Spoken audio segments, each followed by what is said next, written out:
Have you ever watched a movie and thought you would make a completely different choice, or understood why the characters have made those choices? If you were put in the same situation, would you do the same thing or go even further? Are you smart enough not to get caught? That's what this video is all about. These are the movies that force you to put yourself in the character's shoes and ask, what are you really capable of? These are 10 movies that will make you question your own morality. There are spoilers ahead. There's really no way to talk about these moral choices without talking about how the movies end. So let's get started. All right, let's start with number 10 from 2013, The Purge. The Purge is where crime is legal for 12 hours in hopes of healing a nation of its anger, basically. The Sandin family believes that they'll be safe inside their heavily protected home, but everything changes when the son lets a wounded stranger inside. And suddenly, a group of armed strangers surrounds that house and demands they hand him over. By the end of the night, the family is forced to fight for their lives and even show that some of their own neighbors reveal how dangerous they really are to them. What makes this movie interesting isn't the violence, it's the idea behind it. Most of us think we're good people, but how much of that comes from having laws and the consequences of our actions? So, here's my question. If every crime were legal for one night, would you still follow your morals? I think some people would say yes, because they believe their values don't depend on laws. They don't steal because stealing is wrong. They don't kill because they couldn't live with it afterward. They wouldn't be able to look someone in the eyes without knowing that that person thinks differently about them. But I understand where some people may seek revenge against someone too. That's what makes The Purge such a great conversation starter. It doesn't ask if crime is wrong. It asks whether we're really as moral as we think we are. Coming in at number 9 from 2009, The Box. A stranger visits a couple and gives them a wooden box with a single button inside. They are told that if they press it, they'll receive $1 million. But there's a catch. That somebody it will have to die once they press it. But that person was somebody they will never have met in their life. After struggling with the decision, the button is pressed. The money arrives exactly as promised, and then they learn someone really did die. Even worse, they're told the box will now be given to another family, and this time they could be the strangers whose lives are on the line. Is it right to make this decision based on struggles? So, again, I'm going to ask you, would you press the button? I think some people honestly would. I mean, I would. I'm being honest. As long as we never knew or met this person ever, everything you now have is going to be a reminder, though, of how you got it and what the other family is now going to be going through because of you pressing that button and how their lives are going to be affected. I don't think I can really live with the guilt, but money really makes guilt go away, doesn't it? Okay, here's a Best Picture winner right here. Parasite 2019 starts out as a black comedy. A poor family slowly lies their way into working for a wealthy one. One becomes a tutor, the other one becomes a therapist, and the father then becomes their chauffeur, and finally the mother replaces the housekeeper. Everything seems to be working until they discover the former housekeeper has been hiding her husband in a secret bunker underneath the house for years. From there, everything falls apart. Lies are exposed, people are killed, and multiple families are destroyed. What I love about this movie is that it never gives you an indication of who the clear hero or villain is. Everyone is trying to survive. They are choosing different ways just to do it. Now, I ask you, if lying and manipulating someone meant your family would finally escape poverty, would you do it? I don't think outright physically, but through other means like internet scams, when no face-to-face interactions are there, that's when I see people doing it. When you see someone in that light, it's going to change. If you've never seen Gone Girl, the first half plays like a murder mystery. Nick Dunn comes home to find his wife Amy missing. As the investigation unfolds, every piece of evidence points to him The media turns him into a monster, and it looks like he's guilty. Then the movie completely flips everything on its head. Amy isn't dead at all. She planned this whole thing to punish Nick for cheating on her. When her plan starts falling apart, she murders the other man, returns home covered in blood, and convinces the world she escaped from a kidnapper. But Nick knows the truth, and he stays this course because exposing Amy would likely cost him his child and destroy whatever life he has left. That's why I find this movie so fascinating. This isn't really about who the villain really is. Amy is clearly dangerous. The real question here is whether living with a lie is sometimes easier than fighting for the truth. So, my question to you is, if exposing the truth meant really losing your family, your reputation, and maybe even your child, would you keep it quiet? Would you expose everything? I think some people would keep it quiet. They tell themselves that it's the safest option. Maybe they stay for the kids. Maybe they're afraid no one will be able to believe them anyway. Sometimes surviving feels more realistic than winning. But I think a lot of people shouldn't do it. Living every day with someone you couldn't trust would be like living in your own prison. At some point, the truth becomes worth the consequences. All right, number 6 was a really hard choice to put on this list for me, but it starred one of our greatest childhood actors of all time. See, kids are supposed to make us feel safe, and they're loving for us, and we would do anything for our children. And that's what makes 1993's The Good Son so unsettling. After his mother's death, Mark moves in with his aunt and uncle, where he meets his cousin Henry. Henry seems like the perfect kid. He's polite, funny, and everyone loves him. The problem is Mark slowly realizes Henry enjoys hurting people. He manipulates everyone around him and nearly kills his little sister. It even tries to kill Mark at one point. In the finale, Henry and Mark are hanging off a cliff where Henry's mother struggles to hold on to both of them. She realizes she can't save both boys. And in the end, she let go of her own son because she also realizes what Mark has done to his younger brother. I can't imagine a harder choice. As parents, we're supposed to protect our children no matter what. But what happens when you know your child is the most dangerous thing in your family and a danger to everyone else? If saving an innocent child meant letting go of your own, could you make that choice? Personally, I don't think I could. Some people would. They protect the innocent lives and say, the innocent lives have to come first, even if it breaks your own heart. It's not going to happen, ladies and gentlemen. Others couldn't do it too. No matter what their child had done, they still see the little boy or little girl that they raised. That's a decision most parents hope they never have to face. But let's just face it, they wouldn't let that child go. Okay, number 5 is going to be the first horror movie on this list, and from 1988, Pumpkinhead. You see, Ed Harley loses his young son in a tragic accident caused by a group of teenagers. Broken by grief, he turns to a local witch who helps him summon the demon Pumpkinhead to take revenge. At first, it feels satisfying watching the people responsible get what they deserve. But Ed soon realizes Pumpkinhead isn't bringing him peace. Every death only spreads more pain. And because he's spiritually connected to the creature, he feels the weight of every kill. The only way to stop the nightmare is to sacrifice himself. It starts as a revenge story, but it ends up as a warning. Revenge doesn't heal Ed. It destroys what's left of him. If getting revenge meant losing your own life, would you still do it? I think some people would. Losing a child's a kind of pain most of us can't even imagine.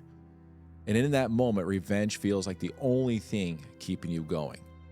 But others would say revenge changes nothing. Your loved one is still gone, and another family is grieving because of your decision. Instead of ending the pain, you're simply passing it on or making it bigger or creating another one. It reminds us that revenge often creates more victims than justice ever could. Rest in peace, Stan Winston.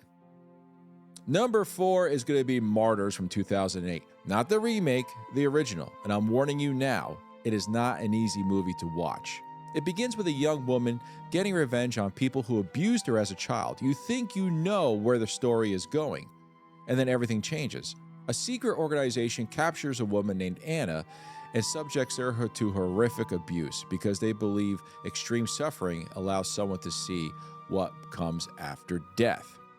In the end, Anna whispers what she experiences into the leader's ears. Moments later, the leader quietly takes her own life.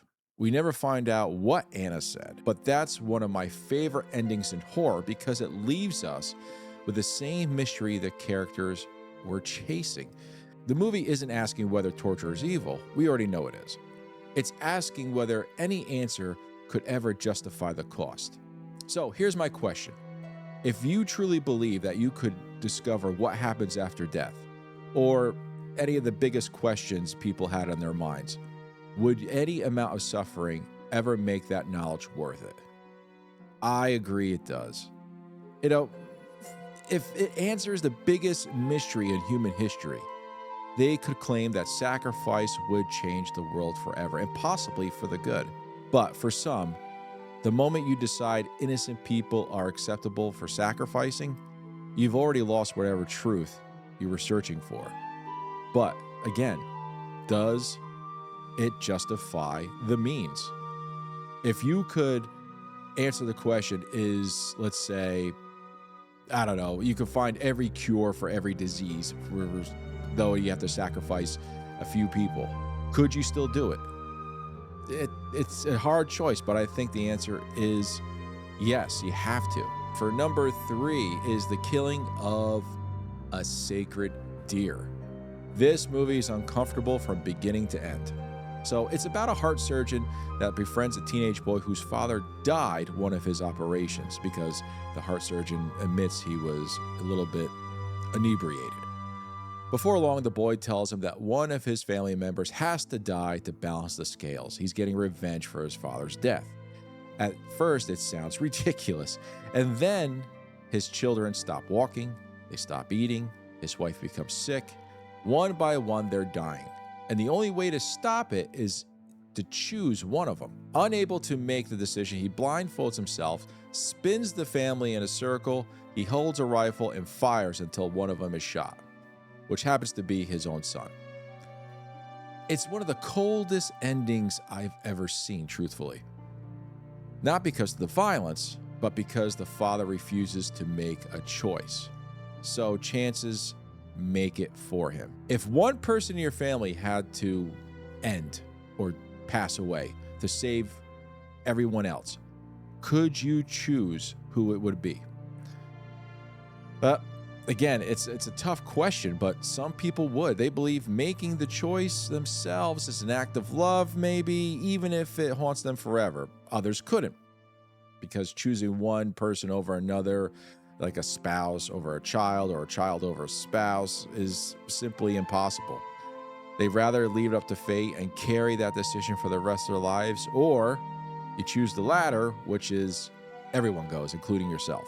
Okay, we're coming up to the final 2 here, and number 2 is 2008's Deadgirl. This is probably the hardest movie on this list to talk about, but again, it deals with moral issues. Deadgirl follows 2 teenage boys who discover a woman chained to a bed and in an abandoned mental hospital. They quickly realize she can't die. Instead of calling the police or trying to help her, they convince themselves that because she's immortal, the normal rules don't apply. Before long, more people become involved, and each decision is worse than the last. But by the end, one of the boys has completely lost his humanity, while the other is left to live with what they've done. What makes this movie so disturbing isn't the violence. It's how ordinary people slowly convince themselves that something terrible is acceptable. Nobody wakes up one morning planning to become a monster or to do bad things. It happens one decision at a time. One excuse leads to another until they don't even recognize themselves anymore. How easy do you think it is to justify doing something terrible if everyone around you is acting like it's normal? I think some people would believe they never go along with it. They walk away, call the police, and never look back. But history tells us something different. People are influenced by groups. We know this. They're part of it. Peer pressure, fear of being left out, fear of being persecuted, or simply seeing everyone else accepting something and slowly wearing themselves down. Even strong moral beliefs are thrown out the window. At the same time, I like to think most of us have a line we won't cross. Even if everyone around us says something is okay, that doesn't make it right. And sometimes doing the right thing means standing alone. And that's what makes Deadgirl so unsettling. It forces us to ask whether our morals are really as strong as we think they are. Okay, we are here at number 1. Now, these weren't in any particular order, but I had to leave this one for last. And this is 2010's 7 Days. If you haven't seen this movie, you have to watch it. All right, this came out before, what's that movie called? I Saw the Devil that night or something like that. It came out a few months before. But out of every movie on this list, this is the one that sticks with me the most. 7 Days tells a story about Bruno, a loving father whose young daughter is kidnapped, assaulted, and murdered. The police catch the killer almost immediately, and it looks like justice is finally going to be served. See, Bruno can't wait for the courts. He almost looks like he's going to get released on a technicality. He kidnaps the man responsible, locks him in a remote area, and over the next 7 days, he tortures him in ways that only mirror the pain he feels inside. When the week is over, Bruno turns himself in and accepts whatever punishment comes next. What's interesting is that the movie never tries to convince you that Bruno is a hero. It doesn't completely condemn him either.